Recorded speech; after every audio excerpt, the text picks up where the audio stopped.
What I'd like to do now is explain a bit about the show. It's a one-man show.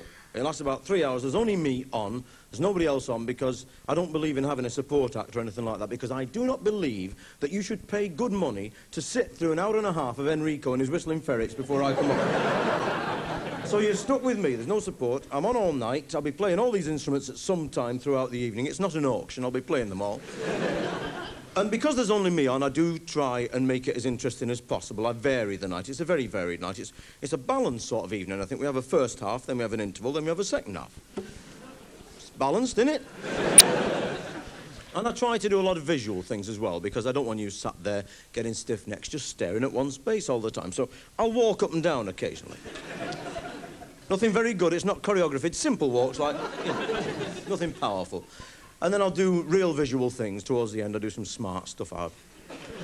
I lie naked in a bath of instant whip, juggling with live hedgehogs. That's really good.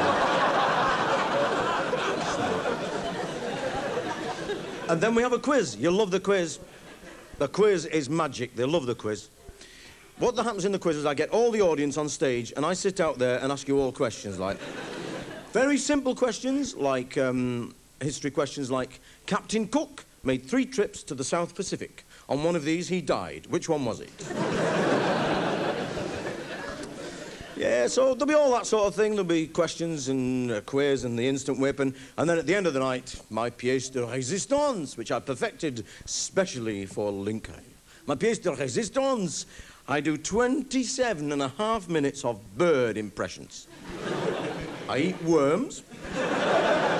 And then I go out and crap on a statue. It's great. It's great. You'll enjoy that. You're good.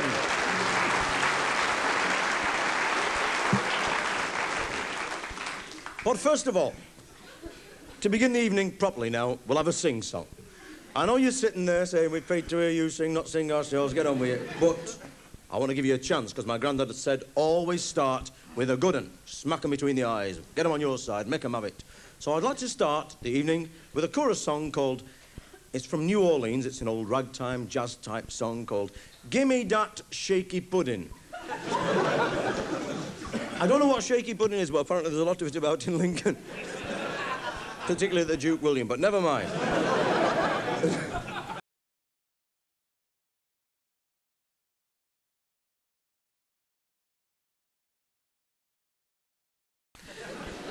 Typical Lincolnshire accent, actually, isn't it? Give me that shaky pudding 2 or 3 times obdy night. And then I sing a couple of lines, and then we all sing, give me that shaky pudding. Things is going to be... You're not going to do it, are you?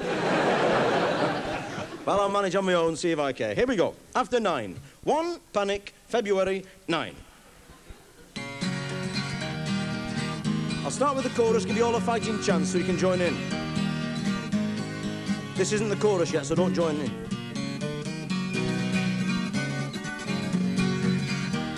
Here we go, coming up.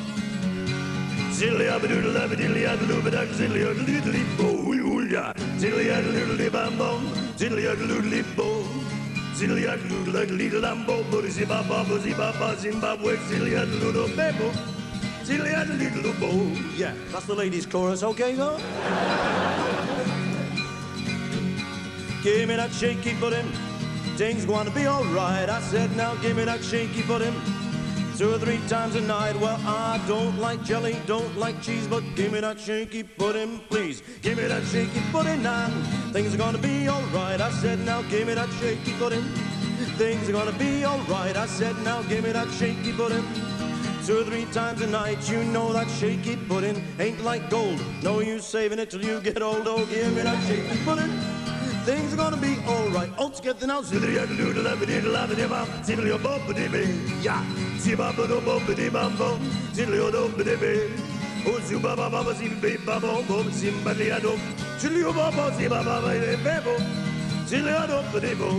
Zim. Well, you were great then. Fantastic. 3 of you singing, the rest miming like buggery. I can see all them. Give me that shaky pudding. Things are gonna be alright. I said, now give me that shaky pudding. 2 or 3 times a night. You know that shaky pudding can't be beat. Keeps getting better the more you eat. Oh, give me that shaky pudding, and things are gonna be alright. I said, now give me that shaky pudding. things are gonna be alright. I said, now give me that shaky footing 2 or 3 times a night. Eve was in the garden, up came the snake. She said, bugger the apple for goodness sake, just leave it. Things are gonna be alright. All together now, so that he had to do the left. Thank you. Thank you. Very much. Thank you. Thank you. What I'd like to do now for you, if I can, if that's all right by you, is play some blues for you, man.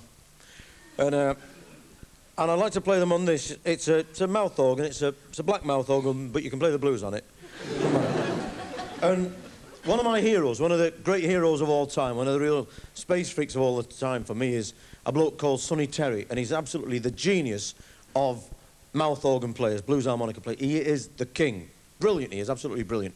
And he does a thing called the fox chase. Now, the fox chase is an instrumental bit, and within it, you can hear all the noises of the fox hunt. You can hear the horns blowing in the morning, getting everybody together going. And you can hear all the dogs barking as well. You can hear all the little ones going. And you can hear all the big ones are going. Only I can't do that, so what I'd like to do instead... I'd like to do instead an instrumental called the cop chase. And the cop chase is set in Manchester. Well, there aren't many foxes in Manchester, as you can imagine. If you listen carefully, within this instrumental piece, you can actually hear a whole cop chase going on. You hear 2 blokes coming out of a pub after about 11 pints of Journey into Space. And they've got the rubber leg business. It's all going off all over the place, you know. And they decide to go and get some fish and chips. So you hear them open the door, they go into a fish and chip shop, and they ask for fish, chips, and mushy peas 3 times. You can hear it all in the instrumental, you can hear it all there. There's no words to it, it's just music. Look, are you picking them out, or are you taking this serious? They get fish, chips, and they put salt and vinegar on it, and you hear them going down the street, eating, and then they crumple up the paper and they throw it behind them. Now, unbeknownst to them, at that very moment, there are 2 bogies in a jam butty round the corner, right? Now, that means 2 policemen in a patrol car, right? Not 2 bogies in a jam butty, right. And they see these guys and they start chasing them. The guys start running, the coppers are after them in the car, the fellas are running, and they think there's only one way out, so they run down a back entry, down a ginnel, they run straight down the bottom, thinking they've got away from it because the car can't follow them, and down at the other end, there's a meat wagon full of blue bottles. They get grabbed, and that is it, end of story. They get that felt, and they're off into court before the beak, and they get 6, and the last thing you hear is the mother crying in court. It's all there in the tune. Right. All right, don't believe me, you'll see, you'll see. Don't believe me. Like I say, it's called the cop chase. Here we go.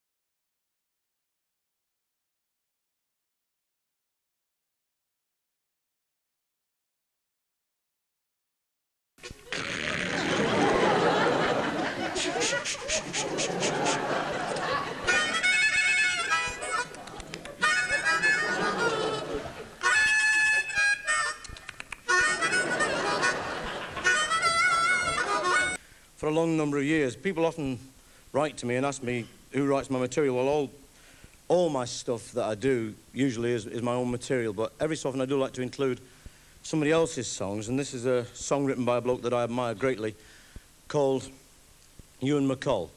And Ewan MacColl wrote another wonderful song called Dirty Old Town, about Salford, a place next door to where I live. And this is a song he wrote when he was working on a programme called Singing the Fishing. It was a radio ballad about fishermen and inshore fishermen and offshore fishermen of Britain.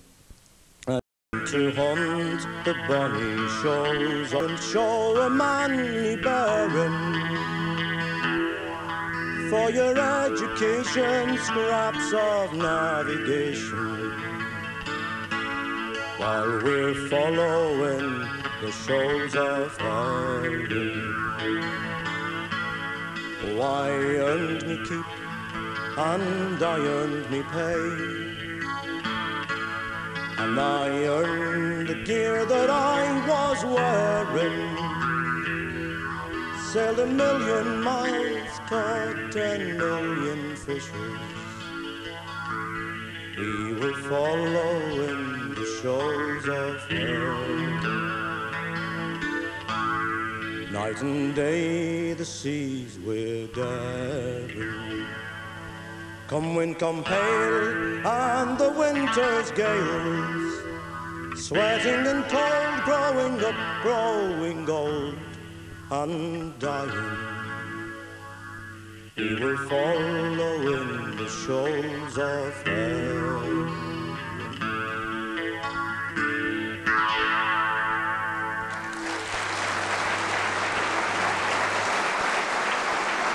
Thank you.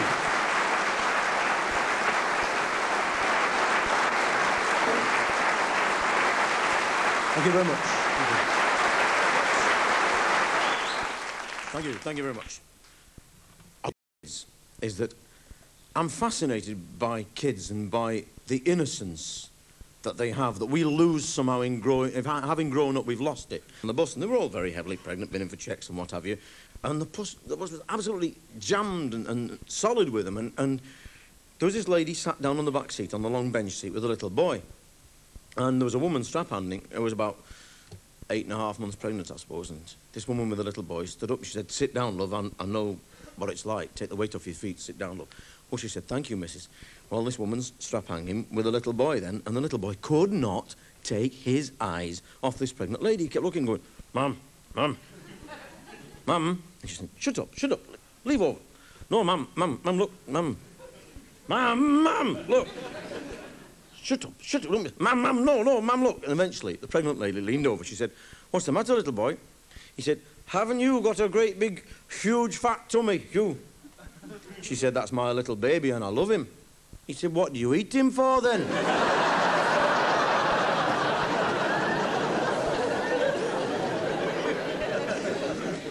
And I remember my own particular childhood with a great degree of fondness. You know, my own particular childhood was very strange, but I remember sort of that innocent time of childhood and making your own amusements. You know, make those fantastic fantasy games and making all your own amusements, because we didn't have Action Men and tank of toys and all this business. Then we had to make all our own, you know, playthings up. Like we used to push my gran on the fire and watch her jump off and that, you know. We used to have chalk marks on the hearthrug, see how far she'd get, you know. And if she made the end, we'd give her a pension book back. We used simple stuff like that. And I thought about kids and grown-ups and all the things that grown-ups say to kids, and I decided to write a song about it all, and it's called "There's Some Things That the Grown-Ups Just Won't Tell You." And I want you to imagine I'm 9 years old and I've got a moustache and my voice is broken and I'm a red-hot guitar player, right?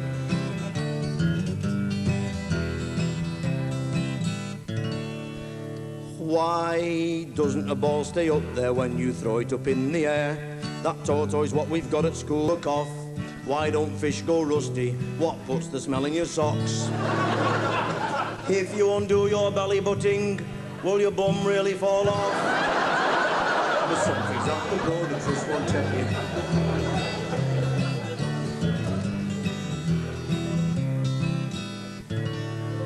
Why doesn't rain fall sideways or even upside down? Why don't your knees bend backwards? Why do worms live underground? You eat food all different colours. Why does it all come out brown? There's something out the road that just won't tell you. Thank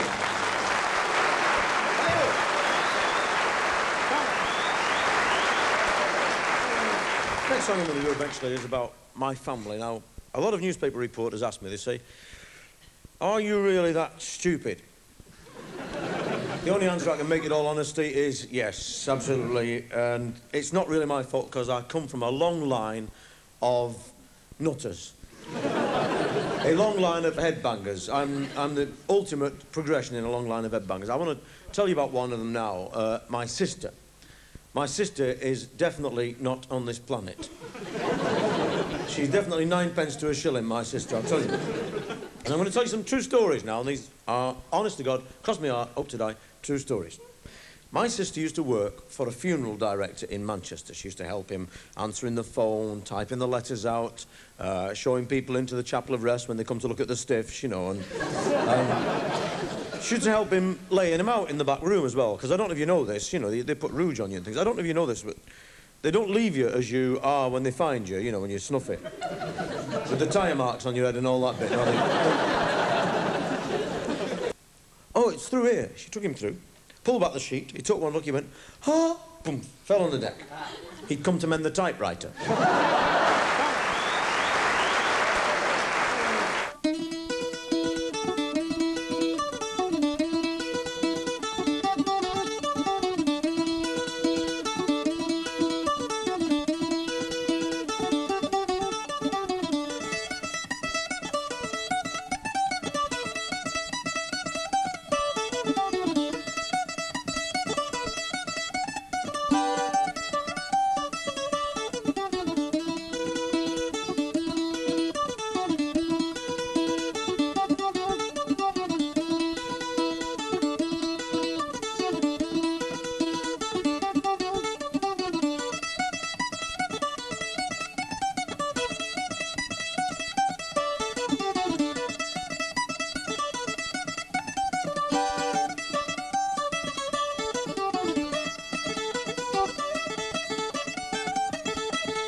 I started to boil over. So this bloke came out of the way, you know, with the big grid outside, and he came out and he said, "What's up, Lou?" My dad said, "How I buggery know what buggery is buggery up with the buggery car?" He said, "I buggery sled and buggery car, brum, brum, brum, then buggery steam, fly buggery out, buggery no go." And he said, "Oh," he said, "let's have a look." He said, "Lift your bonnet up." So my dad took his hat off, you know. He said, "No." He said, "Undo your front." So my dad went like that. He said, "No, no." He said, "Let's have a look inside." He said, and he looked. He said, "Well, you see, Lou, what you've got?" He said, "You got a cracked radiator." So my dad says, "What's this buggery making mean, buggery cracked radiator?" And he says, "Look, don't move. I'll fix it for you. I'll get you home." He run in. He came out with a raw egg. Now this actually works. You can use this yourself if you ever get a crack in your radiator. It will get you home. The bloke said, "Now, Lou, this is only a temporary measure, but it'll get you home. Because you crack an egg into your radiator and it'll boil it, I don't know if you knew this, but boil the egg and it'll jam it in the crack and it'll seal it up enough to get home." So the fella says, "It'll get you home, temporary measure, crack." My dad says, "What you making buggery do? You're feeding the buggery car." "You're feeding the buggery car."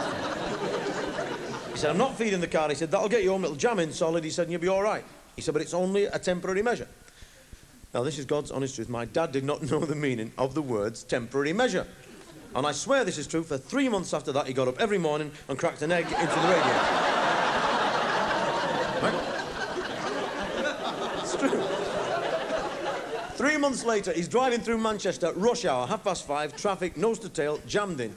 Albert Square, 8 lanes of traffic, all side by millions of cars. He's at the traffic lights, they're going to green, puts it into nothing. Steam, wheels collapse, boom, smoke, that's it. Up come the bogies from Brutal Street. No. They come in. Policeman gets off his bike, walks round. As he's walking around the front of the car, he notices that the tax disc is a Guinness label stuck on the windscreen.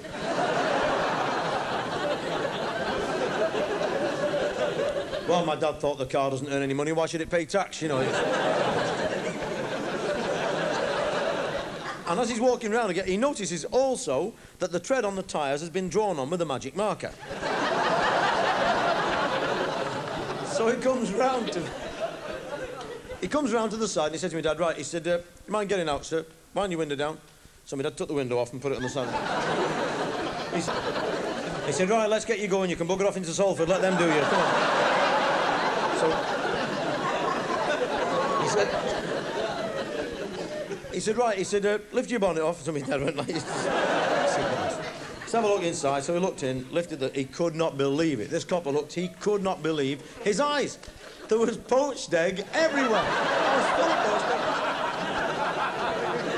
egg. He said, it's not broken down, it's egg-bound, this bonnet.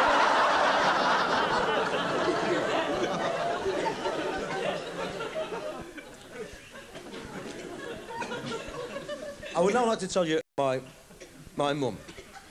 Now, my mum is another in the rogues gallery of headbangers in our family. I mean, my mother is amazing. I mean, I love her dearly. She's great, but she is just unbelievable. I used to work on the buses in Manchester as a bus conductor, and we used to go to Bury on the old 35s. Now, Bury used to be very well known for black puddings. They used to do marvellous black puddings, and Bury black puddings, they used to call them. So, I bought some black puddings. Now, my mother has hated black puddings ever since she was a girl and she got frightened by one.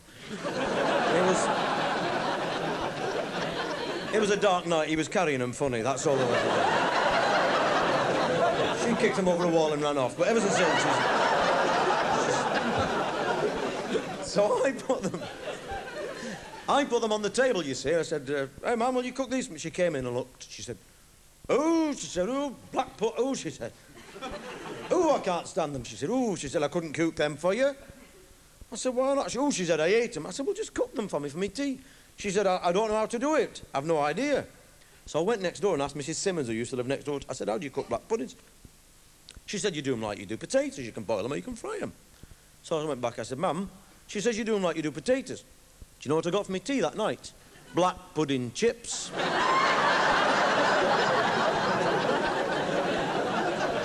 She'd been 2 hours peeling them. Very rubbery skins on these. It looked like a plate of dominoes. I said, what's this? They're all double sixes. I'm knocking, I can't. A fella came round next door to put an aerial on the roof of the house next door, right? He's halfway up the ladder. My mother decides she wants him to help her doing something. She grabs hold of the ladder. Yahoo! Just give us a cup of tea. She went mad, my mum. She's got no sense of humour when it comes to that at all. No sense of... But my mother, I mean, I do love her, and she loves me, but she'd be the first to admit that she's done more to mutilate the English language than any person I know. Honestly, last Christmas, for a present, I bought her a Waterford crystal vase, a little one like that.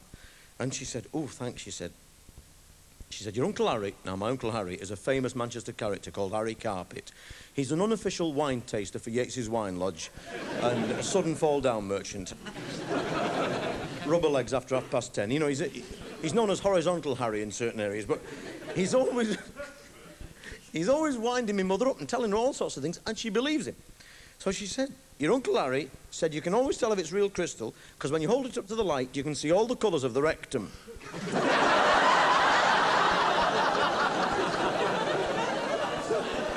Now, apparently she said this in the butcher's while he's doing some chops. He's nearly lost his...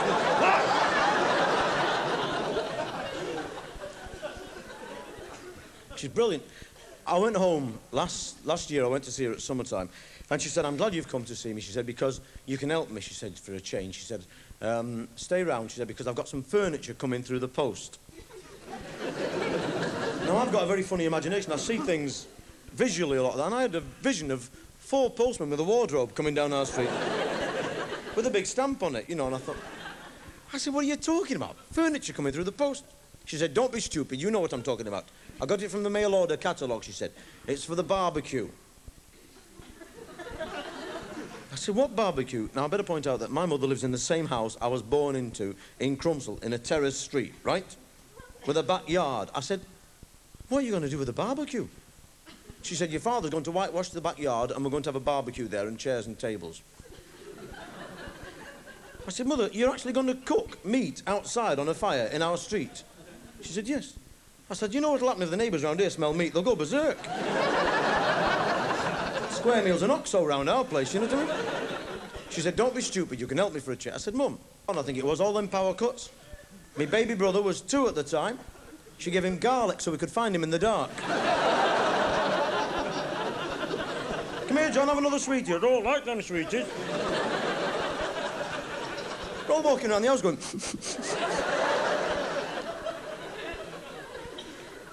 She's brilliant. Oh, the best one. My mother, when I was 15, I used to come home, go back and give her a drink of tea. She said, oh, she was terrible state. She was very upset, you know. Because, you know, and I'm listening by now, I think... She said, you know, her and her husband, they've been trying for a family, you know. I've always loved that expression, trying for... How do you try for a family? On your marks, get set, go. Oh, he's fell off again, Fred. Lift him back.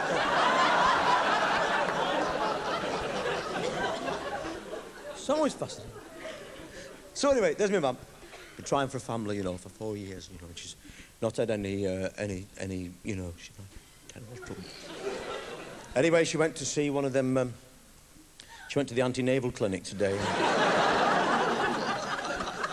She went to see one of the surgeons, you know, this, and he gave her an interval exhumation, you know. And she was so upset at what he told. He shouldn't have told her. She was crying her eyes out. Now, apparently, this doctor had told this poor woman that she had an inadequate passage, and if she had a child, it would be a miracle. My mother said, you know what, it's our dog now. Our dog is, well, it's the last of the headbangers in our family, really. It's a genuine headbanger. It's my mother's fault, you see. My mother said, now you've all grown up and left home, me and your dad are like a dog to talk to. I got her a dog, she's talked to it, she's driven it potty. She said, it's one of them old English sheepdogs, the dog, you know, she said, we'd like one of them dogs that you see on the adverts, you know, one of them big fluffy dogs, you know, one of them Jorex dogs. I said, Mother, I said, you mean a Dulux dog? Oh, she said, your father's been getting it wrong all these years, she said. I used to wonder what he was doing going up our stairs with 2 tins of emulsion on a Friday. I thought he must be standing on them. I don't know. What was he doing?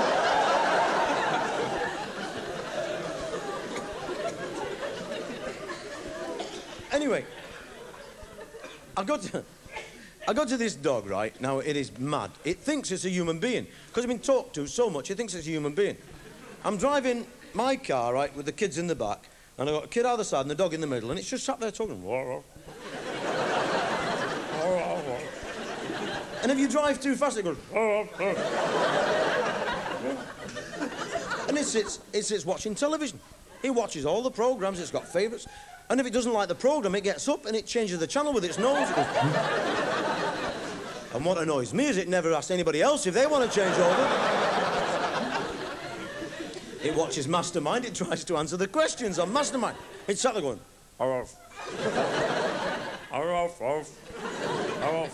Pass.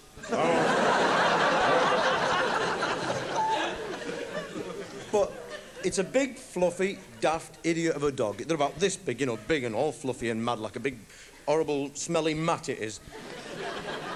But it loves people. It actually loves people. So as soon as it hears a key in the door of my mum's house, it starts to run down the lobby. Now, the lobby is about 48 yards long, covered in lino. And the dog's got big, fluffy feet like feather dusters. It's running like the clappers.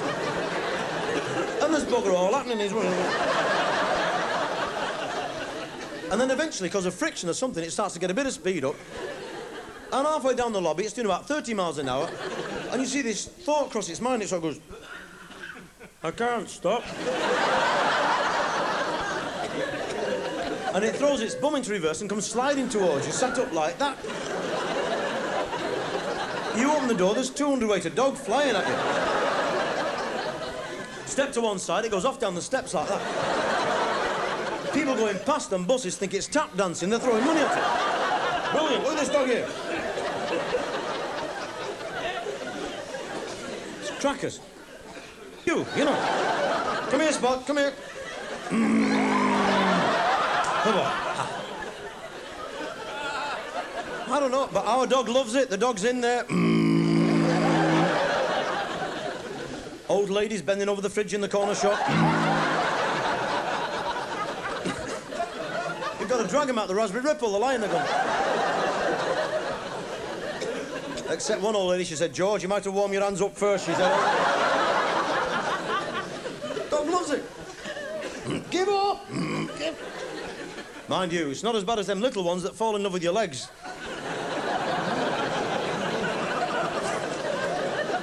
They're like Klingon rubber monkeys, aren't they? And don't try and shake them off, because they love it. Get off! Get off! Get off, will you?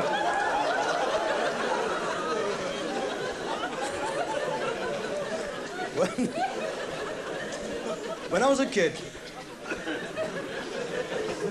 there's a bloke who used to live down our street that bred Jack Russells. You know, the little brown and white ones? Many a morning I went to school, one in each leg, couldn't get rid of it. Kids at school are saying, belting pair of boots, you got that hard in. They're not boots! But our dog is not a Klingon, it's a sniffer. It's a good job it isn't a Klingon, because it'd throttle you, you know. And this is true. This is what I'm going to tell you now, is dead true. And my mother, we were all brought up as Roman Catholics, right? Left-footers, you know. And well, my mother, even though she's a Roman Catholic, still believes that if you're in a race, you back as many horses as you can. So she has all the different religions in our house, and she sort of goes to all the churches on a Sunday and such. She's all around the place. And our house is always full of religious sort of people, ministers and what have you. And about 2 years back, the vicar from the church round the corner from us, he was in our house collecting for the jumble sale. Now, I must tell you, my mother wears glasses, but she does not like anybody to know she wears glasses. So she's always taking them off and forgetting where she's put them. Either that, or she's always sticking them on top of her head and forgetting they're there. Twice, to my knowledge, she's been to the hairdressers, got under the dryer, and they've melted. So there's the vicar, and my mother is in the glory hole under the stairs, you know, where all the rubbish is chucked. And she's there getting stuff for the jumble sale. And this poor vicar's got arms full of all the rubbish that's been around every jumble sale in the north of England. The Monopoly set with the ship missing, no community chest, only one hotel and no houses, you know. The jigsaw of the ship in full sail, only half the pieces are missing, so there's no sea, no sky. When you put it up, it looks like a wet hanky. Got the Rupert book, the rubber dagger, the little money box that you twist its ears and it eats all the money. He's got the skipping rope with no rope, no handles, just the ball bearings, you know. Roller skate and a boxing glove. Someone's going to have a lot of fun with that, aren't they? Skating around in circles, punching themselves. And all the girls' crystals and the Bunty annuals and the old Eagle annuals all piled up, and teddy bears with no eyes and the squeaker gun all jammed up, and he's holding this lot in his arms, full here, and holding it all together with his chin just about. My mother keeps diving under and crawling round this cubbyhole in the dark, you know. And there's the vicar stood with his hands full, totally helpless. And our dog looks out the back kitchen and thinks, oh, it must be my birthday. And she got very soft, fluffy paws, so he can't hear her. She pads all the way down the lobby and gets the nose right in. Now, the last thing the vicar's seen is my mother disappearing below him out of sight. And the dog's pushing him down the lobby going, It's going, Mrs. Harding. Mrs. Harding. Mrs. And my mother, talking about her glasses, says, when I find them, I'm going to tie them behind my ears.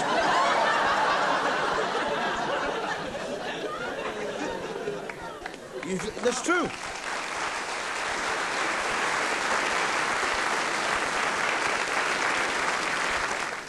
Absolutely 100% true, that is. Honestly, I came home that night, there's a vicar-shaped hole in our front door.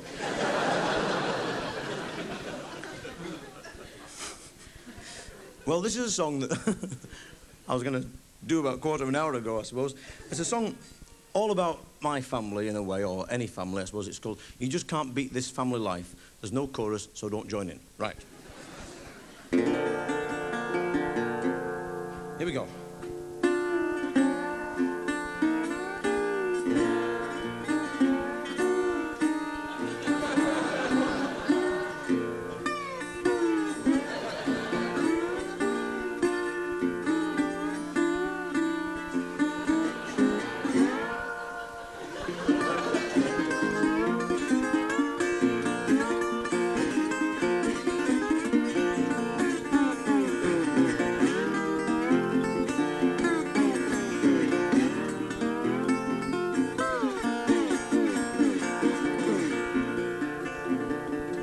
Granny's in the bathroom smoking dope. There 4 hours, says she's looking for the soap.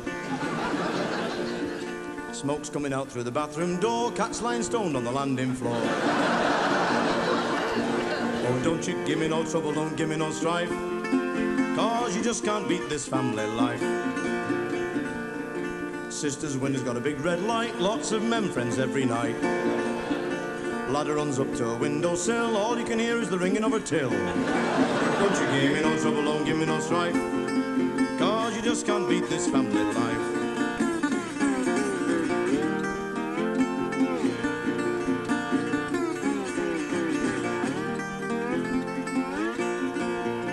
Up in the attic, little brother Tom trying to make a neutron bomb. He's played with his chemistry set for years. That's why Grandma's got 4 ears. Don't you give me no trouble, don't give me no strife, 'cause you just can't beat this family life. Mother put an axe in her boyfriend's head. He's buried in the cellar, no one knows he's dead. So many bones in the family cupboard. Gonna start calling her Mother Hubbard. Don't you give me no trouble, don't give me no strife, 'cause you just can't beat this family life.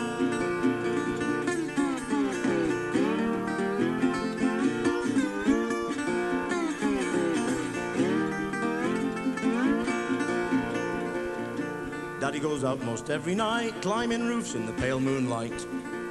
They say he's like Robin Hood a bit, but he robs from the rich and keeps it. Don't you give me no trouble, don't give me no strife, 'cause you just can't beat this family life.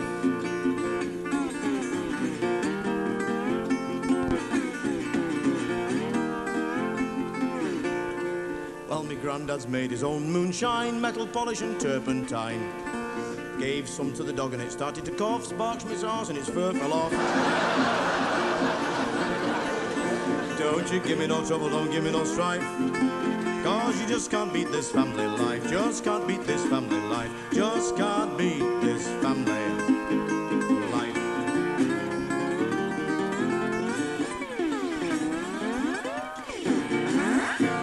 That's all, folks.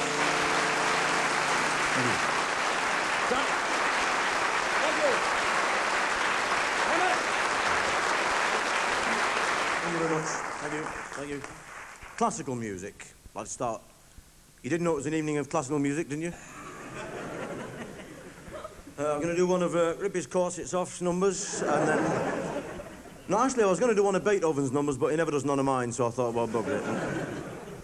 Instead, what I would like to do for you now, actually, if I can play it on this instrument here, I'm going to play one of Tchaikovsky's numbers, one of Tchaikovsky's better-known numbers that you probably know quite well, the 1812 Overture. I'm good. You think I'm kidding or what? I'm going to do the 1812 Overture, but I'm going to do the short version, because I don't know if you know this, he wrote 2 versions of everything. He wrote a long version and a short version, and he used to prefer the short version himself, because he used to get out a puff on the mouth organ blowing the long ones. So I'm going to do the short version of the 1812 Overture, and with no words in it. There are no words in it, because I don't know if you know the words to the 1812 Overture. They're very boring. They're really just... It's just Napoleon crying all the time, you know, cold feet and snow and moaning about chilblains. So I'm going to do for you now the 1812 Overture, complete with bombs, explosions, the works. You get the full Monty with this in about half a minute. Here we go. 1812 Overture.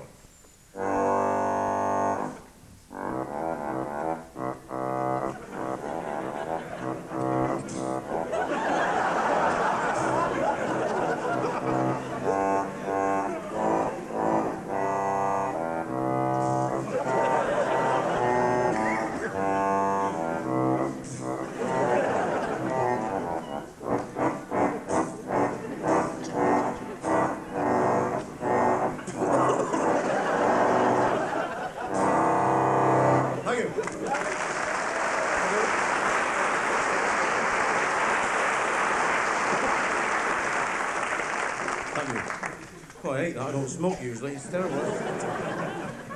And now for all pop lovers in the audience, a song that was in the hit parade about a year back. It was called Wimoway, first made famous by a bloke called Carl Denver and later recorded by the Bumboy Darts Band, I think they were called. And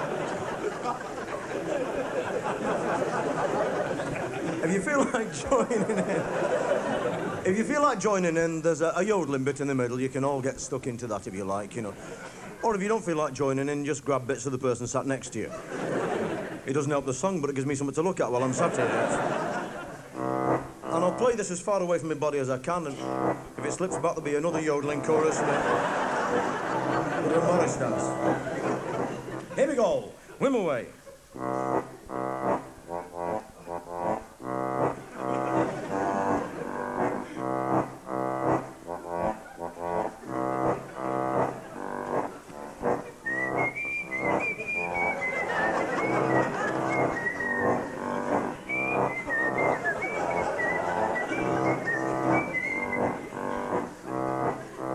Blood, it's not bad, it's not wonderful, it's not bad.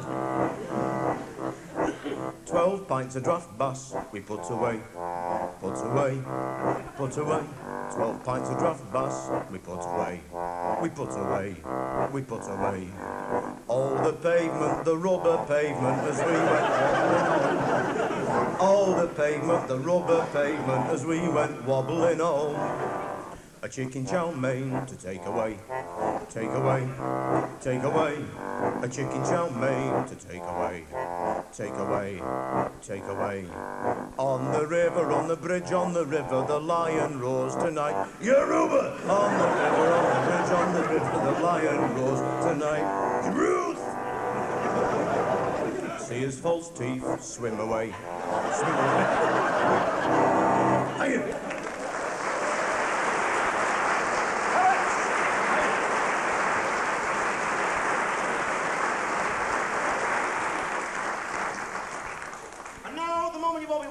At no great expense, but at great risk to life and limb, I'm going to play this for you. I don't know what it's called. I think it's a thing with strings that you hit with these onium. What do you think of it, Arthur? Well, I think it's actually a toast rack from Scunthorpe, I'd say. Exploding breadboards. No, actually, I think it's a giant egg slicer. I don't know what it's called. I think it's called Hammer Dulcimer or something. And I'm going to play some Irish tunes on it. The first one's a slow air called Bula Vogue. Didn't mean a lot, that to you, I see, right? But I have to explain it's a slow air because I forgot to tell them that in Birmingham, and they thought because I was playing it slow, I didn't know it. They're all sat there going, how he doesn't know it, like, you know. Because they've got Liverpool accents in Birmingham. And the second one's called If Work Was in Bed, I'd Sleep on the Floor. And the third one's called Don't Kick the Dog Up the Bum When You Got Your Fingers in His Mouth. Something like that. OK. Settle down, it's art, this. Right. You ready, Hans? Right.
interesting characters of Britain, number 7 in a series of 394.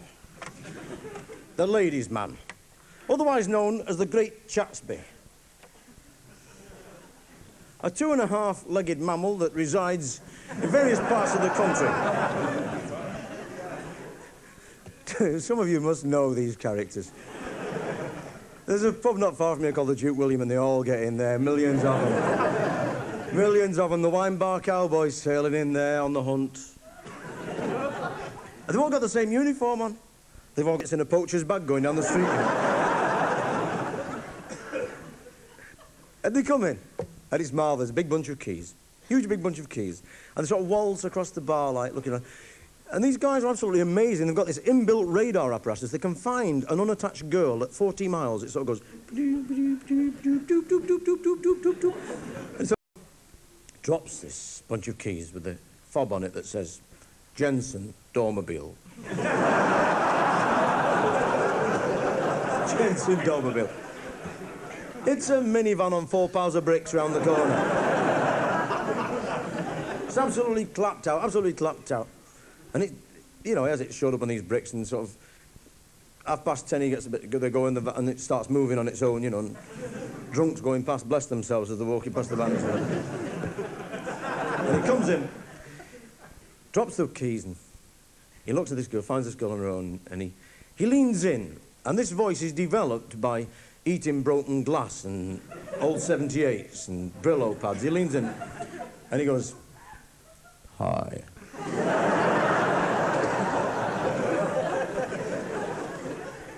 Sounds like a frog with his bum on fire, doesn't it?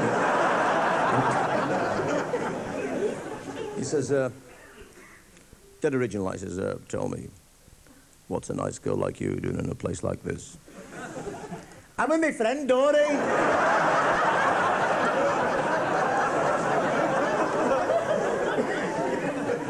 Oh, gee, that's great. I mean, where's Dory? She's in the ladies again. I told her about that at work. We work at the ice cream factory down the road, and she's always sitting on them boxes of lollies. She's got systemitis. And then he begins the great Chatsby routine. He looks her very deeply into the eyes, smiles with his sort of vivisected moustache, just crinkled up the corner of his mouth, and he says, tell me, haven't we met someplace before? You know, I mean, were you in Ibiza this year, or Mustique, or did you go skiing, or anything like that, or were you in Bermuda? No, me and Dory went to Cleethorpes. We caught crabs off the pier.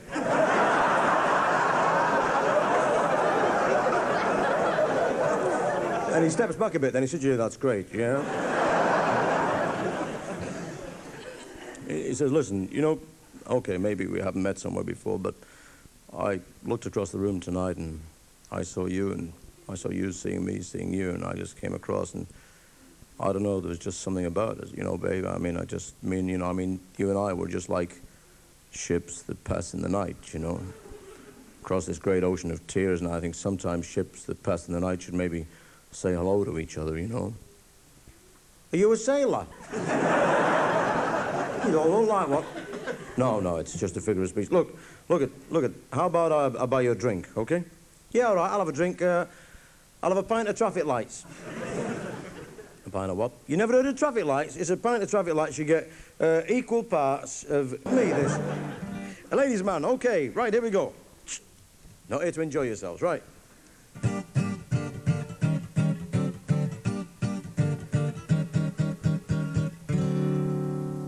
He was a ladies' man, wah, wah, a real Don Juan, wah, wah.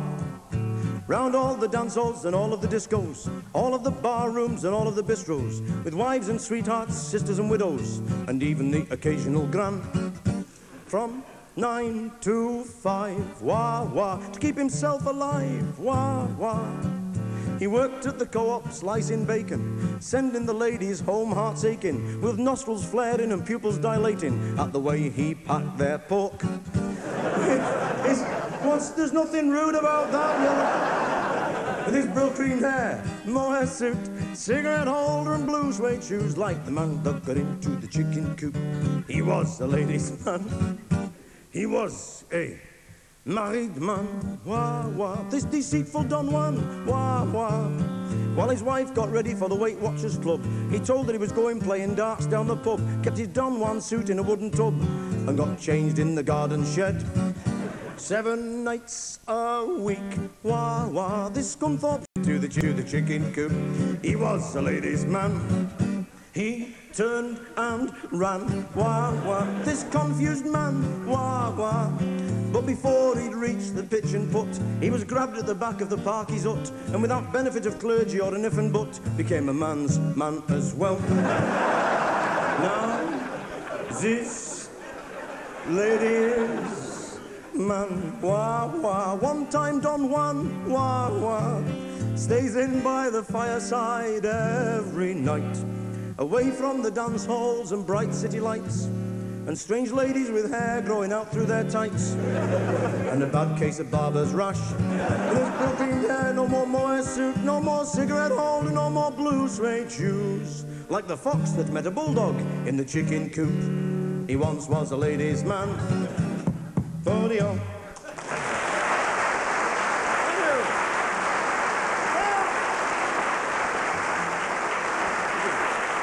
Thank you.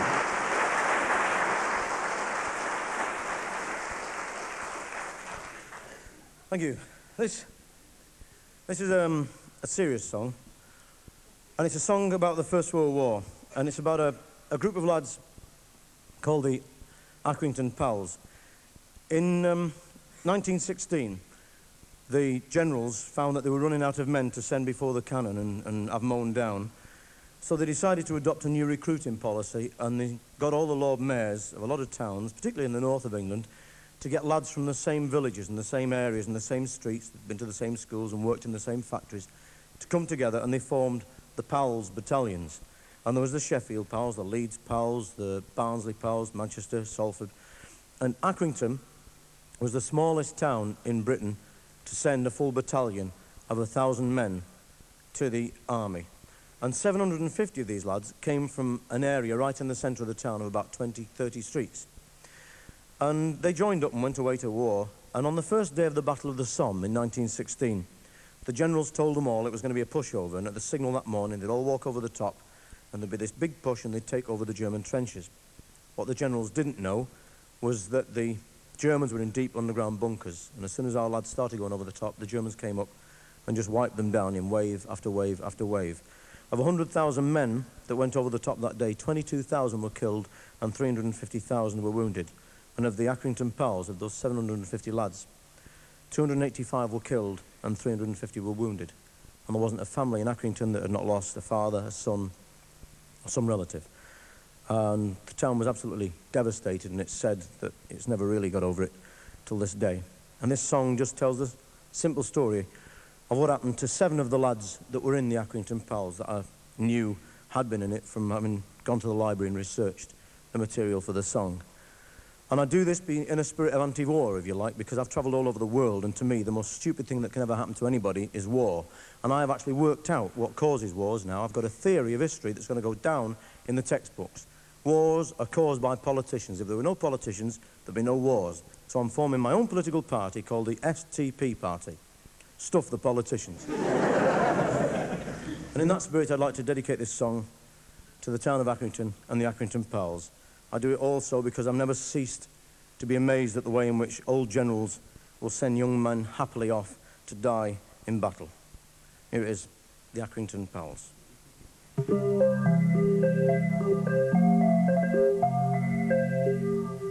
Smoky town where they were born, down in the valley, smoky little streets. They were pals from childhood days, climbing trees and running through the fields. And they all played together through the turning of the years, sharing their laughter, sharing all their fears. The seasons saw them growing, and the seasons passing turned them round. Through the changing years, the Accrington Pals. day's end, the lads all went to work, some spinning, some weaving in the sheds, on the land or down the pit, working hard to earn their daily bread. And they all went walking up old Pendle Hill. On Sundays the lark sang high above the dales. Little Willie Riley played his mandolin and sang. They were laughing, they were smiling then, the Accrington pals. 1960, singing the quiet of the dawn. And they all went walking out towards the howling guns, talking and laughing, calmly walking on, believing in the lies that left them dying in the mud.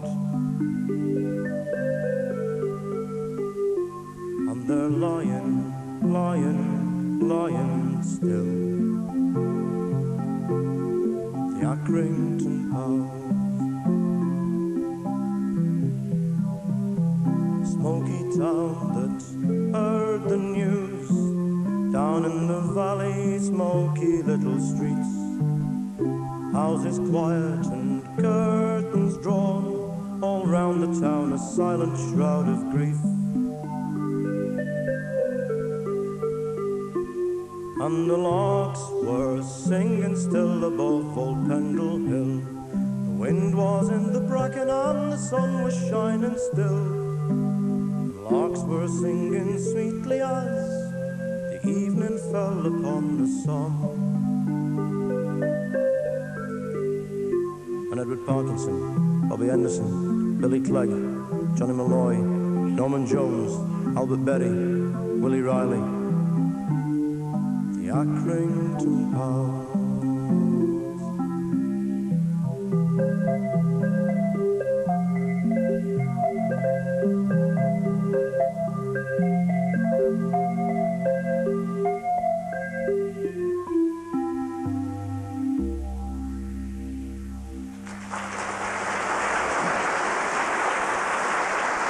Thank you. Thank you.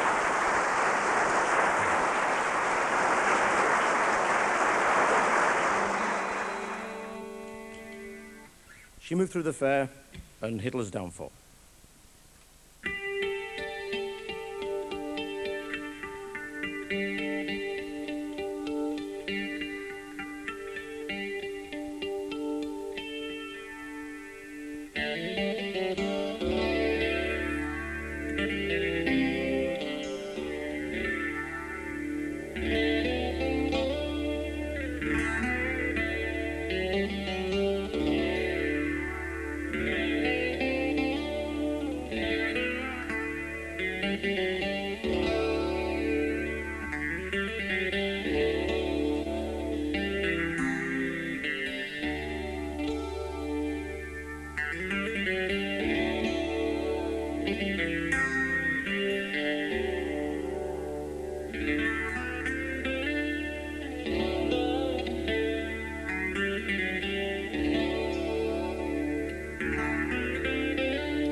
and meet her mum and dad.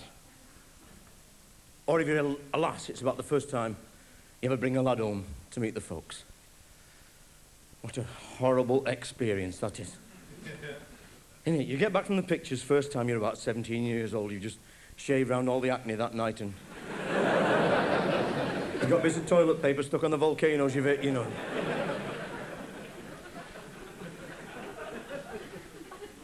And you get her home, you've been to the pictures, you get back to their doorstep.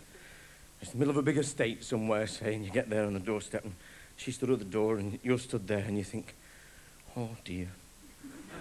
What do I say now? Because you really fancy her. You really, really do fancy her, you know. And you say, did you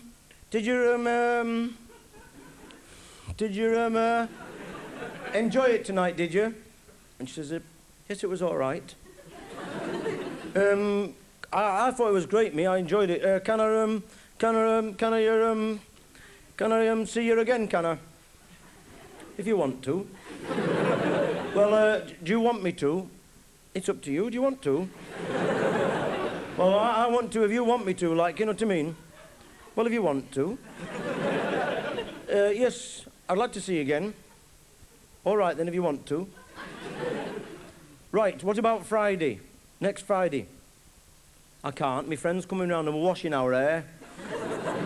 Used to be a great excuse, that, didn't it?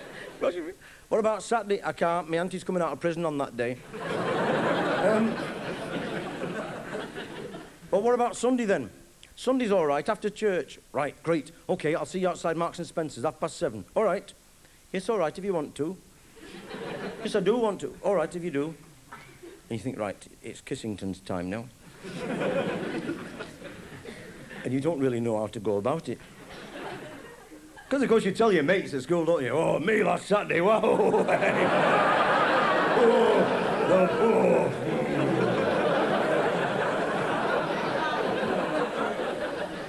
But you've never even kissed anybody. And you go, right, I better be going in a minute then. And you move the hands up and just get them with lips, and you both go, boom, bang your nose in it. And then you start kissing. And it's that horrible, hard-lipped kissing, you know. Because nobody's told you about tongues yet. So you got your mouth like that, and she's got hers like that, and you're going... And your chin's a red raw, and every so often you're breaking off for a breath of air, you're going...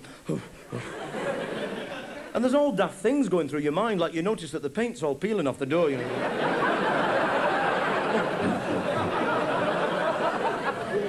And then you get a really good grip. You get hold of the door knocker and you stand on tiptoe because she's on the step and your knees are going and the milk bottles are rattling. You get hold of the door knocker and you're going, and you're kissing her like that, And she says, stop it. You're getting yourself going. I'm not, it's me hanky in me pocket.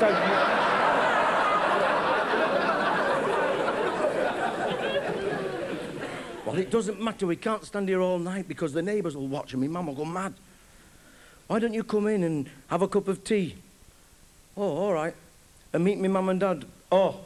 No, I better be going for my bus out and, you know, No, come in and meet me mum and dad. No. Come on. No, they won't like me. They will. No, they won't. They will. No, they won't. They will. And you go in and they bloody don't.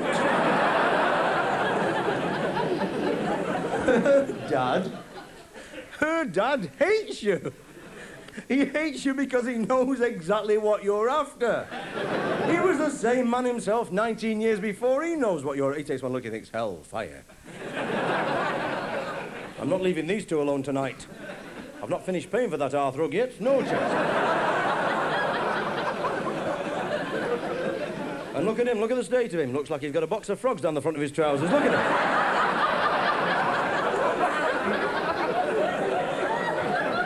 And you get introduced and you say, hello, Mr. Thompson. Hello, Mr. Thompson. Very nice to meet you. And just brought Susan home from the pictures that. And you sit down on the settee. And let me draw the picture for you, if I can.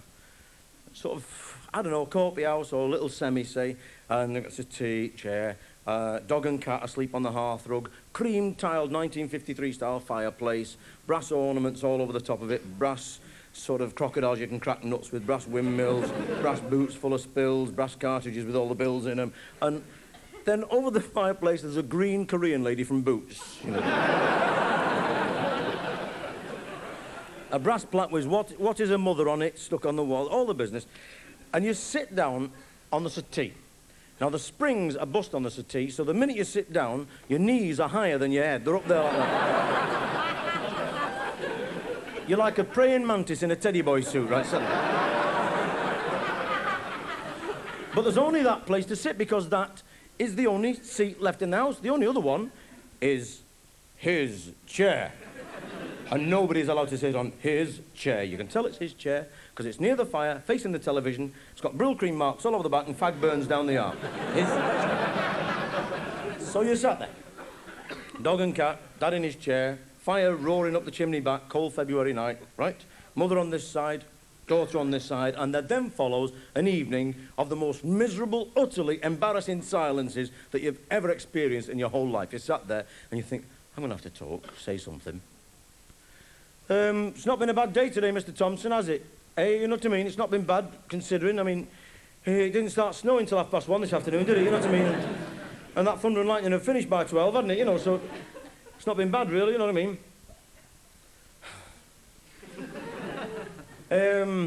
We saw a great picture tonight, didn't we? Well, great picture, wasn't it, Susan, eh? Fabulous picture it was. Great picture. Oh, aye. Yeah, it was brilliant. Really was brilliant, wasn't it, Susan? Brilliant. What was it called? The King of the Khyber Rifles. What was it about? You don't know. You were facing the other way all night. You it was about a king, and he had some rifles, and these Khybers were trying to get them off him.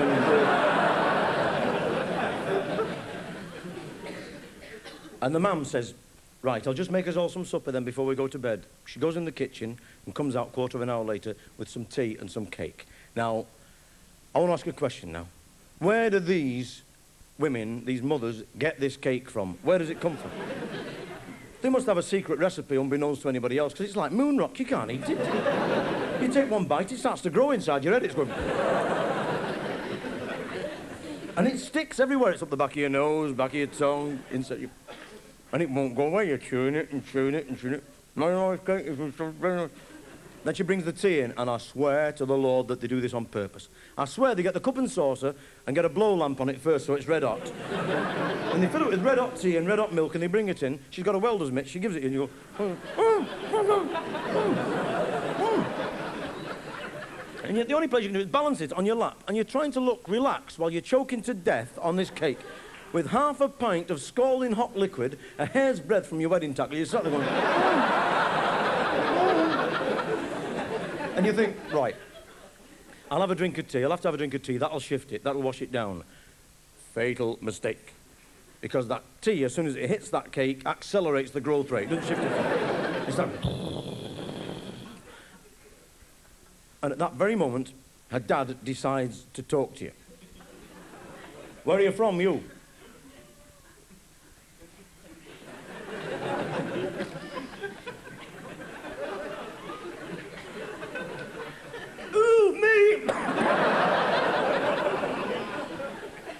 Well, I know where my wife and daughter are from. They live here with me, you pillock.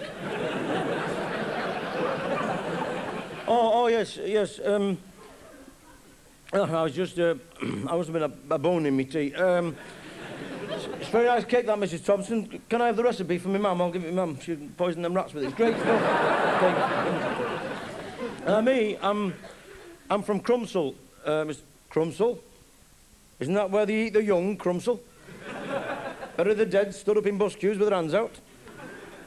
Oh, it's not that bad, it's Crumsall, it's all right, it's not that bad. All right. What time's your bus back home, then? I've missed it. You have to walk then, won't you? Yes, I will. You got work in the morning? Yes, I have. You best be gone then, aren't you? Well, I'll go in a minute. I'll just finish my tea and my cake, you know what I mean?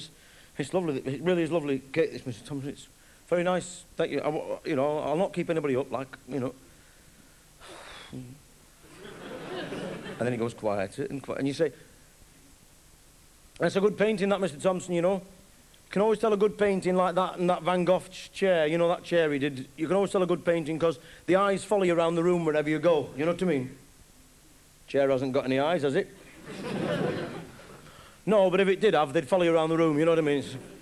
Oh, God. Well, that's a great fireplace, That's a great fireplace, that, Mr. Thompson. You can't... The craftsman made them. I bet all them joints and cracks are exactly the same size, you know what I mean? That coal's burning well. For coal, you know what I mean? What did you say? I said for coal. I thought you said something. I did, I said for coal. All right, I just asked. I'm sure you said something. And he goes... And he goes... Quieter and quieter and quieter, and you can feel all these mad giggles building up inside you. You're going to go off in a minute. And then the dog goes into its party trick. The dog's on the hearthrug, and it gets his back leg, and it bends it right up behind its neck, and bends itself double, and in a position it takes an Indian mystic a lifetime to achieve. It very carefully and tenderly starts to lick its town halls, you know.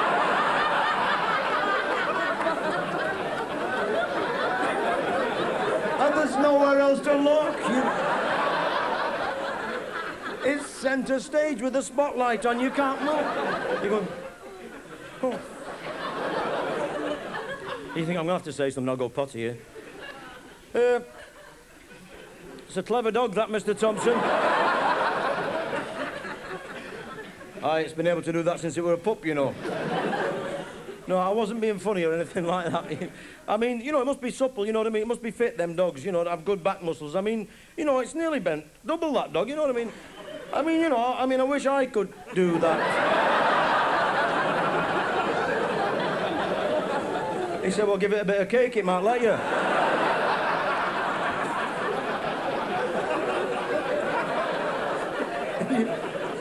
And you can feel yourself getting hotter and hotter and more embarrassed, and then the dog goes into the finale of the show. It rolls on its back, wiggles its paws in the air, turns over on its little tummy, puts its little head on its little paws, and drops a cracker. And the trouble with dogs is they don't make any noise, do they? Have you noticed?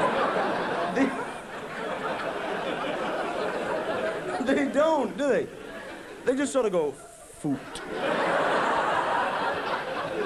And the only way you know anything's happened is that everybody's eyes start to water at the same time.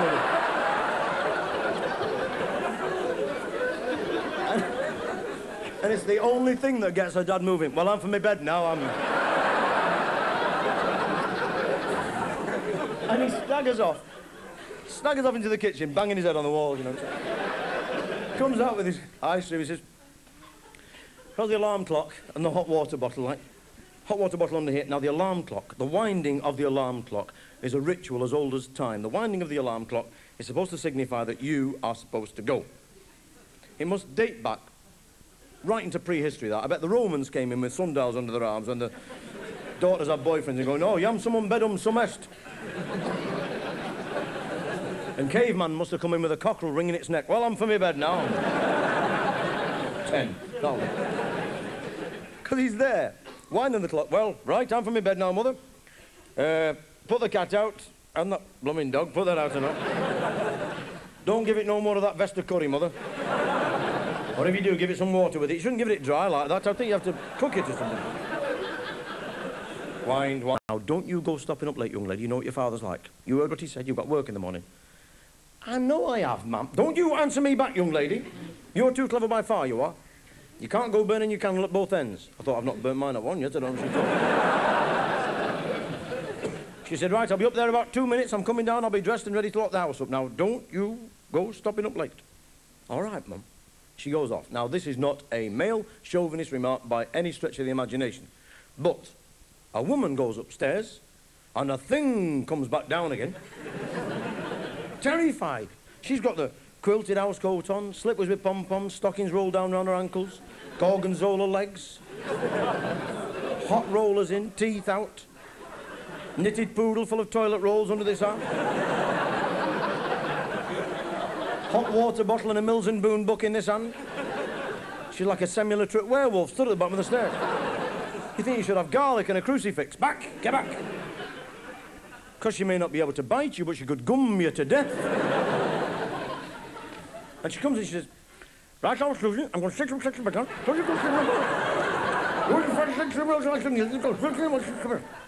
I know you, but don't try to me, but was that your mum? Of course it was. Really? Plumbing heck. Well, I'd better be gone now then, hadn't I? I mean, I don't want any trouble, like, you know what I mean? You know, and your mum seemed angry, I'd better go. No, you're all right. What, hadn't I better go? No, you'll be all right. They're always like that. Don't worry. They're only worried about me, but I'll have to be upstairs onto the hearthrug, and it's a very careful operation. It's what you do is you get your knee off like that, and then you get elbow off, and then you sort of roll. Try it tonight when you get home. You sort of roll back. And you get on the hearthrug, and it's all hands across the sea, everything. You knock the dog out of the way. Oh, there's the fire roaring. Oh, and then you start, this is it. This is it. Shazam! Journey into space. And you stand up, drop your trousers and your trolleys, and take one step back. A fatal mistake, because the cat is the same colour as the hearthrug. You step back and the cat goes, yes! And the dad comes flying downstairs. Hello, Mr. Thompson. You stood there with your trousers and your trolleys round your ankles and a ginger muff spitting round your neck. I just got up to go home and my braces snapped and the cat was frightened. Right, Susan. Get up to bed right away now. I should have known damn well this would have happened. Up to bed now. Oh, Dad, that's enough. Get upstairs and get to bed right away, young lady. And as for you, young man, oh, fire. Oh. Looks like a bloody pickaxe, I don't know. As for you, get to bed. I mean, get out of my house. Out of my house. Right, I can explain everything, Mr. Thompson. The braces snapped, the cat was frightened. It's been lovely being here. It says, out of my house now. Well, thanks you very much for the tea and the cake. It was very nice indeed. Get out of my house now before I battle you. Oh, right. OK, if that's your attitude, I better be gone then. Thank you very much for a lovely evening. Boom. And you run off down the garden path, running like sugar off a shovel. Ba-ding. And you're tearing down the avenue, across the road, running down the main street. You're going, oh, God. Oh, God, I've got to get killed. You could have murdered me. Oh, blimey. What a stupid thing to do. What a stupid... Oh, you were lucky to get away with that. But you haven't got away with it. Because the cat, for being trod on, has had its revenge. It's cracked in the hood of your duffel coat.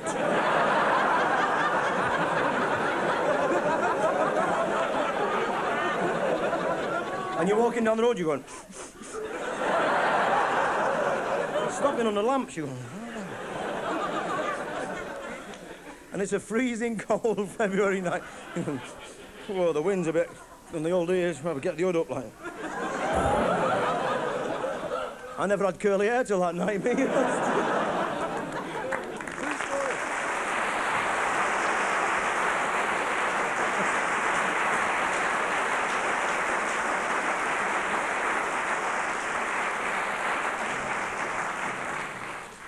I like telling that story because as I'm telling it, you look around the audience, you see waves of recognition. You talk about the cake, you see lads all going, I remember that cake. And when you get to the settee bit, you see all the girls are going, so they are all like that. All the wonderful bits, I'll be careful, honest. So we could cuddle and snuggle, now your blooming dog's beat up me leg. I plead and beg Mr. O'Grady, as we stand here in your backyard. It's freezing hard. We're jumping up and down, you've got to laugh, it's the only jump we'll have. Oh, Mr. O'Grady, I wish that you were dead. I can see your bald head over the chair and you don't give a bugger oh. Mr. O'Grady, you rotten dozy blooming prat. Your blooming cat has just used me legs as a ladder, it's abseiled down me neck as I'm going for Mr. O'Grady, the blooming dawn is breaking now. I'm aching now. I think I'm going to fall. If I'd known it was going to be like this, I'd never have married her at all. Thank you. Thank you.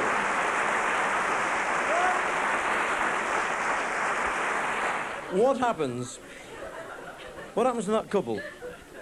That couple that could not stand to be parted for 5 minutes, used to write each other love poetry and love letters, and they would walk home arm in arm, squeezed so tight together, they'd have bruises on the rips, you know. And they used to spend all night saying good night on the doorstep. What happens to them? What makes them so potty that they have a little row about nothing on earth and they stop talking to each other? Like big, soft kids, they're not talking.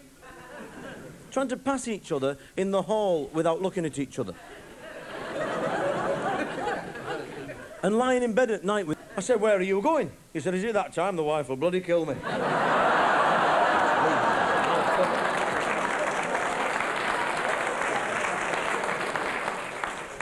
So I decided to write a love song.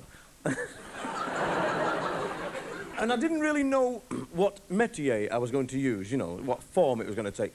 And then I was in the van with my mate Dave, driving along there, and I came into contact with CB radio for the first time. I don't know if we've got any breakers in tonight or any good buddies. Are you any good buddies in tonight? Oh, well, I will. If you don't know what I'm talking about, listen to the radio 2, I think. It's about 2 o'clock in the morning. We've got this trucker's special, and they use all this sort of lingo, because I didn't know what it was. I'm in the cab with Dave, my mate there, Roadie Dave, and we're driving down the slab, as he calls it, the motorway. And it's 1 o'clock, and I always like to listen to the news, keep myself informed, topical and all that. So I thought I'd put the radio on and listen to Robin Day on the World at 1.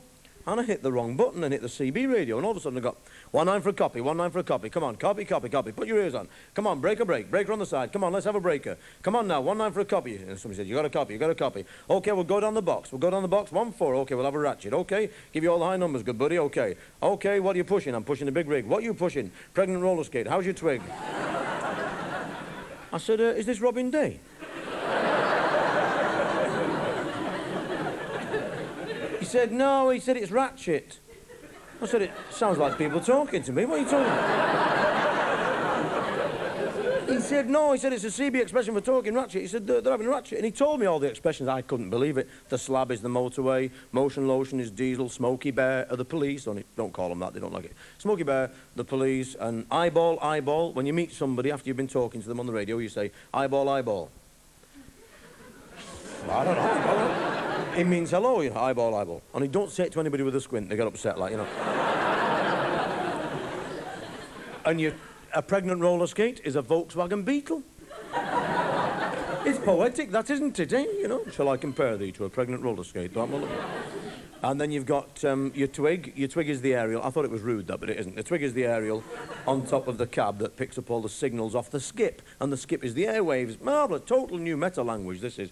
And then you've got rude bits as well. There's some very... I don't really think I should tell you, but, you know, I will. Beaver. Beaver is an expression you very often hear. Beaver, well, the little furry things about... Isn't what they think about nowadays. So I decided to write a CB love song with all the lingo in it, and I've written one called The Ballad of Slack Alice.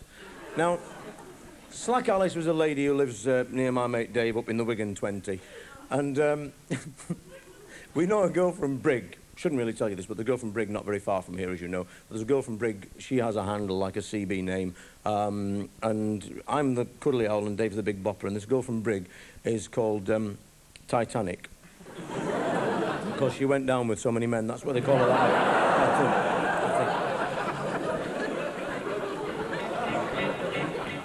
Anyway, the chorus goes, keep your wheels out of the ditches, keep the bears out of your britches, 10-10 till we do it again, bye-bye and I'm gone. Take it away, okay, hit it, hot diggity, shookins y'all, hell yeah. Right, here we go.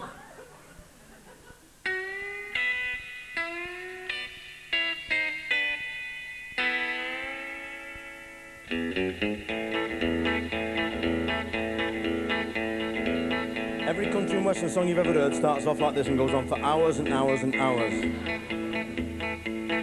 And then sort of every so often it sort of goes...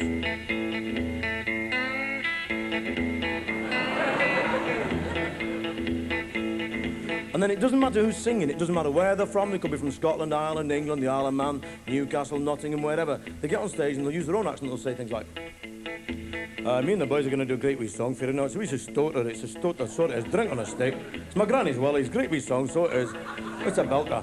OK, lads, aye, great, so are you ready? Aye, so I am, aye, so you, aye, so it is. Right, great, so it is. Here we go then, right, boys, take it away. OK, away we go. See a wee Slim Whitman number, great little number. OK, boys, here we go. Then he starts singing, he goes, I was born down in, was her 20. She was on square wheels outside the Medicine Palace. To the Medicine Palace he went that night, he could see the lights for miles and miles. He was burning rubber to answer Slack Alice's call. Well, he pulled him off the slab and he jumped down from out of his cab. And she was waiting there, shouting, eyeball, eyeball. Keep your wheels out of the ditches, keep the bears out of your britches. 10, 10, till we do it again, bye, bye, and I'm gone. Keep your wheels out of the ditches, keep the bears out of your britches. 10, 10, till we do it again, bye, bye, and I'm gone. Well, the lodger, he was eager when it came to tailing beaver, when he saw Slack Alice's eyes went swiveling round. There was no room in the cab, so they just lay them down on the slab, beneath that truck on a blanket on the ground. Pretty soon they were in overdrive and doing about 175. She was biting his nose and shouting rude words at him. He was giving it all the eights when he looked up and saw a pair of feet. It was Smokey Bear with a torch looking grim. Keep your wheels out of the ditches, keep the bears out of your britches. 10, 10, till we do it again, bye, bye, and I'm gone. Keep your wheels out of the ditches, keep the bears out of your britches. 10, 10, till we do it again, bye, bye, and I'm gone. He said, good evening, sir, this is Smokey Bear. Now what in the hell do you think you're doing down there? Going away like two rabbits in a hutch. He said, this ain't what you're thinking. As I drove on, I heard something clinking. I just climbed under here for to inspect my clutch. Smokey Bear, he didn't say much, except, I don't know about your clutch, but that's the worst goddamn excuse I've ever been told. Negatory, sir, because if I was you, then I think I'd check my brakes too. We've just found your truck 7 miles down the road. Keep your wheels out of the ditches, keep the bears out of your britches. 10, 10, till we do it again, bye, bye, and I'm gone. Keep your wheels out of the ditches, keep the bears out of your britches. 10, 10, till we do it again, bye, bye, and I'm gone. Well, the lodger shouted rubber duck and he ran off to go and find his truck. It was in a ditch and the wheels were swiveling round. And the lodger, he got busted that night because Smokey Bear did him good and right, took his rig and fined him £500. So you truckies keep clear of the Medicine Palace and that good lady they call Slack Alice, because that's one night the lodger won't ever forget. Because ever since then his twig's been bent and he's been using liniment. It's been 6 months and he ain't stopped scratching yet. Well, keep your wheels out of the ditches, keep the bears out of your britches. 10, 10, till we do it again, bye, bye, and I'm gone. Keep your wheels out of the ditches, keep the bears out of your britches. 10, 10, till we do it again, bye, bye, and I'm gone.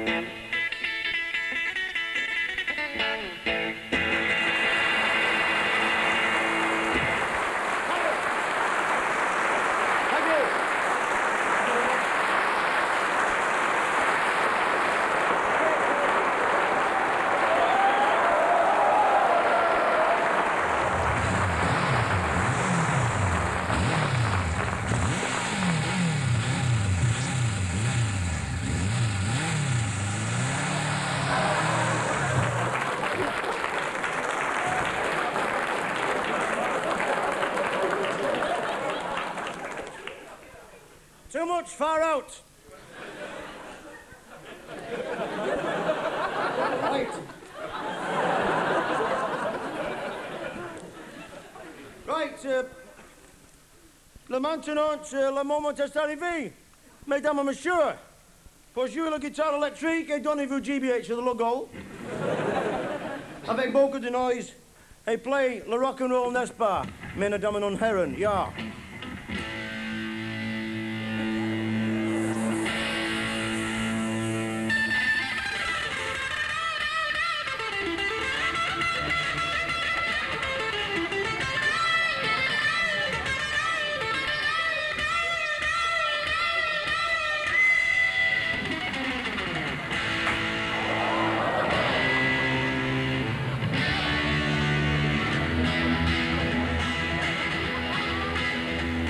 Got a big motorbike, going down the road on my big motorbike, oh yeah. I said, oh yeah,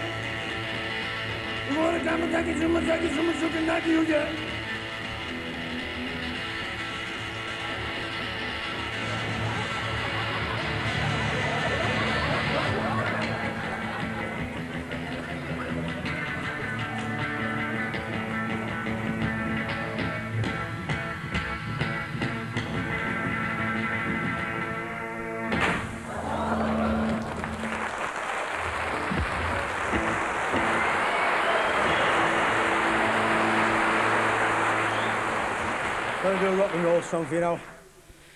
Song I wrote when I was in Wolverhampton last year. Missionary service, you know. And had a great time.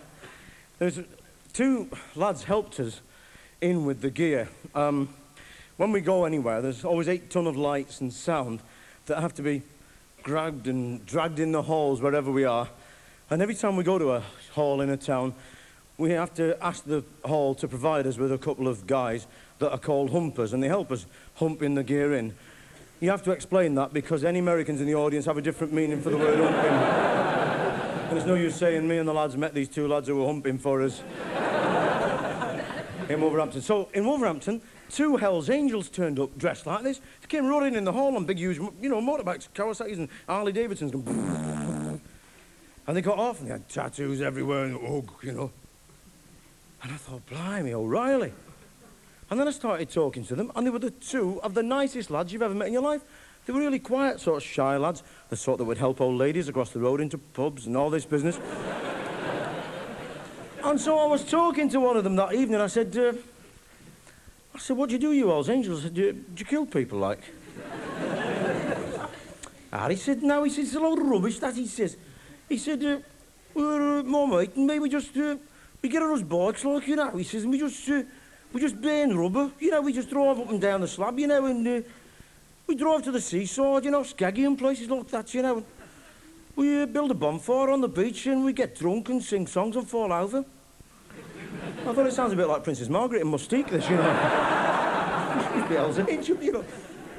I said, don't you really kill nobody? He said, no, I said, no, he says, it's just great being a Hells Angel, like, you know.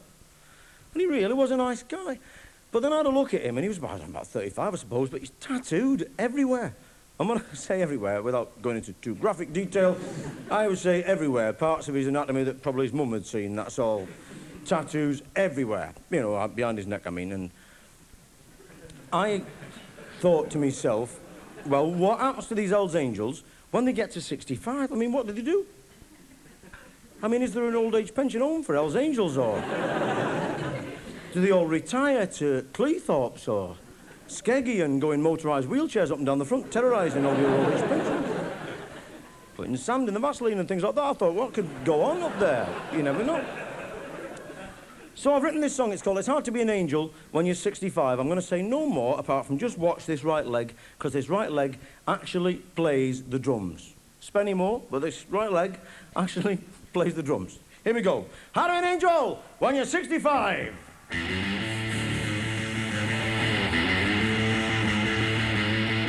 It's hard to be an angel when you're 65. The oil's running out of my lamp. I used to be an angel, a cherub with a chopper, but now I'm just a ton-up glamp. And me and my old lady, we go down to the coast, see the other angels there. In mods, we sit down on the beach, drinking Phyllis Sand in the deck chair. Now, me. Rocker box is knocking me, sump is running dry. I have to let milk floats go past. I'm going so slow, I'm nearly in reverse. The only thing I've plenty of is gas.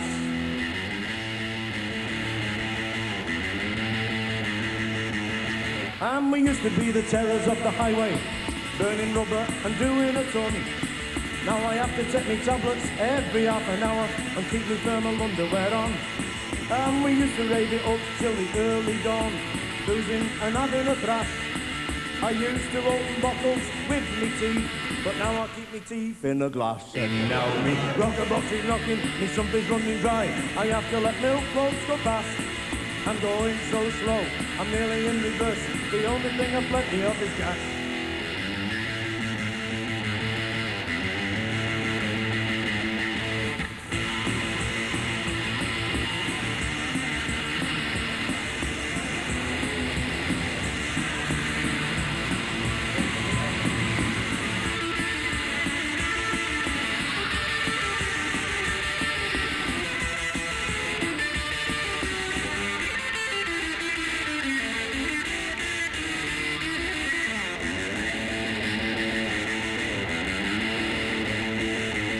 And we used to bite the heads off chickens and ducks and keep all the cocks on the run.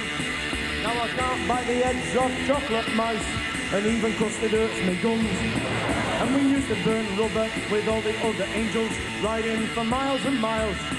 Now I have to get off every half an hour to put some more cream on me piles. Now, me rocker box is knocking, me something running dry. I have to let milk flows go past. I'm going so slow, I'm nearly in reverse. The only thing I've plenty of is gas.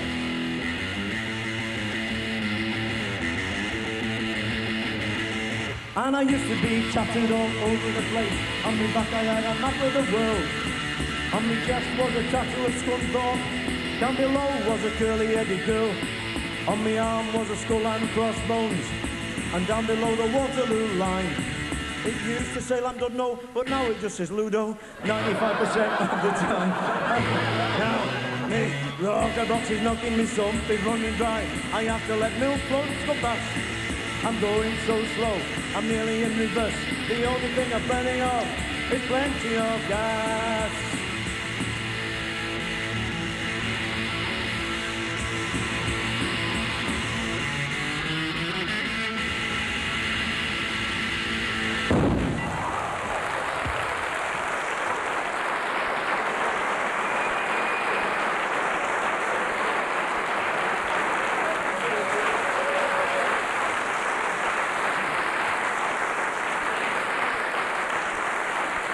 Thank you. Thank you very much. We used to always finish on that number, but then we bring the house lights up and find dead people all over the front 11 rows, chokes and blown apart, and Napoleon blown apart. And people like, stop it, brain, OK. And other people had had accidents because of the noise and the smoke and that. And they were sat there going, I've worked the seat, I can't move. So to give you a decent and honourable time to slope out without anybody saying, I'll do another song. I don't usually do encores or anything like that because, to me, when you're finished, you're finished. I'm not like one of these big sort of US stars like, you know, Shirley Bassey and all that, who sort of say, oh, this was so unexpected, you know, and come back on and the orchestra will start playing something they've been learning all afternoon. I can't do all that business, you know. I don't particularly like all that showbiz lark. So I usually go off and that's the end of it. But like I say, because of all these dead people, I've had to come back on. And because really, to me, you know, I sort of run off sweating and happy and finished, I've done it, you know. And then somebody else saying, get back on, get back on. Well, you wouldn't like it if you came home from work and somebody said, get back to work, get back to work. Not me tea, get back to work, get back. And then again, trying to get you all whipped up again, it's really hard, you know, trying to get you all aroused. It's a bit like the postman coming when you're making love, you know. Which is all right if you're married to a postman, I suppose. But anyway, this is... God willing, to do with it. Ah, well, don't. No. But this is a quiet end of the night song, really. That's just a way of saying good night and God bless and thanks a lot. I'd like to dedicate to a little boy called Chris Silver, who's asked me to mention his name. So there you are, I've mentioned your name, Chris Silver. Got a dad called Long John. No, he never... I shouldn't have bothered with that one. That was terrible. Even I thought that. The song's called Rolling Home. It's got a chorus that goes, rolling home, now the night's over, it's time to be gone. Rolling home, it's time to be rolling home. You got that? Oh, you've been wonderful tonight on the singing bit. Anyway, if you feel like singing along, great. Give it some rice.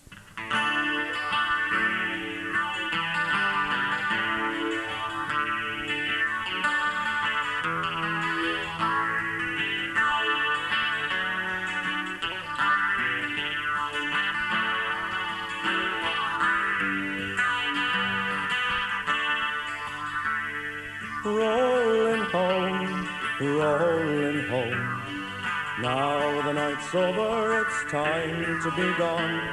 Rolling home, it's time to be rolling home. We've been on the long road and the stories near told. We've laughed, acted daft, been weary and cold, been drunken, been crazy, hungover and hazy, but now it's time to be rolling home. And we're rolling home, Now the night's over, it's time to be gone. Have a go. Rolling home, rolling home. It's time to be rolling home. We've been up, we've been down, and we've loonied around. Just like the circus, we've come to your town. But come one and come all, for the parting glass calls, and it's time to be rolling home. And we're rolling home, rolling home. Now the night's over, it's time to be gone. Rolling home, rolling home. It's time to be rolling home. And we've been all the places and seen all the faces. Met old friends, made new friends, had bangers, had cases. And we've sung through the night, even got a bit tight, a bit, that's a laugh. And it's time to be rolling home. And we're rolling home, rolling home. Now the night's over, it's time to be gone. Rolling home, rolling home. It's time to be rolling home. And we've seen the day break, seen the moon on the lakes. Driven so long, our bodies have ached. But time's hurried on, and it's time we were gone. It's time to be rolling home. And we're rolling home, rolling home. Now the night's over, it's time to be gone. Rolling home, rolling home. It's time to be rolling home. Thanks for having us tonight. Look after yourselves, take care. And don't let them grind you down, right? If anybody starts having a go at you, it doesn't matter who it is, the boss, your teacher, somebody in authority, starts giving you some stick, right? It really starts getting up your nose. Just imagine that whoever it is that's giving you all this pain is sat on the toilet. You cannot take them serious after that. Don't try it with the police, it doesn't work with them. Everybody else does. But thanks for being a smart audience, you really have been great tonight. That's no bull, right? But one last little thing I'd like to leave you with, a thought that'll help you on your way through life. Traverse this weary path before us all. Brethren, I would like you to join hands and just remember this one thing. Remember, the best things in life are hairy. Remember that, brethren. So, come one and come all, for the parting glass calls. May your pleasures be many and your sorrows be small. And I'll raise up me beer, wish you good luck, good health and good cheer. For it's time to be rolling home. And we're rolling home, rolling home. Now the night's over, it's time to be gone. Rolling home, rolling home. It's time to be rolling home. One more time. Rolling home, rolling home. Now the night's over, it's time to be gone. Rolling home, rolling home. It's time to be rolling home. Good night. God bless.